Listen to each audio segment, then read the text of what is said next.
Hello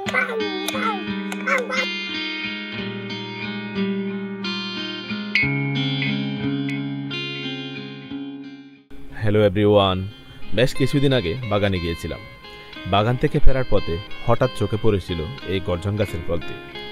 যখন আমরা খুব ছোট ছিলাম তখন এই গর্জন গাছের ফল দিয়ে কত খেলাধুলা করেছি।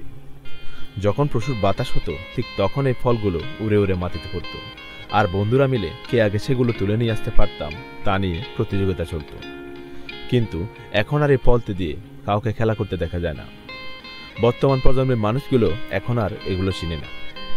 আর হ্যাঁ, এগুলো নিশ্চয়ই বেশিরভাগ মানুষ চিনেন। এইগুলো আমাদের আঞ্চলিক ভাষায় তুম্বক বলি। এটি সাধারণত বাঁশ দিয়ে বানানো হয়। বিশেষ করে আমরা আদিবাসীরা এই তুম্বক নিয়ে খেলা করে থাকি।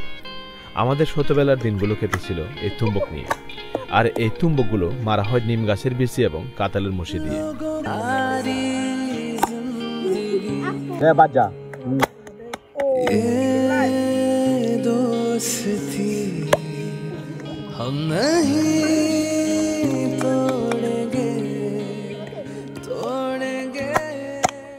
আজকে তাদেরকে দেখে আমার সেই শৈশবের দিনগুলোর কথা মনে পড়ে গিয়েছিল। তাই কিছুক্ষণ তাদের সাথে ছিলাম এবং দেখছিলাম আমরা যেভাবে মারতাম তারা সেভাবে মারে কিনা। কিন্তু তাদের তুম্বক মারা দেখে আমি একটি জিনিস লক্ষ্য করেছিলাম, সেটি হলো তারা ঠিকঠাক বানাতে পারেনি এবং তাদের তুম্বকগুলো এত মজবুত না, তাই এত বেশি আওয়াজও করে না। যাই হোক, ভিডিওটি কেমন লাগলো কমেন্ট করে জানাবেন। ধন্যবাদ সবাইকে।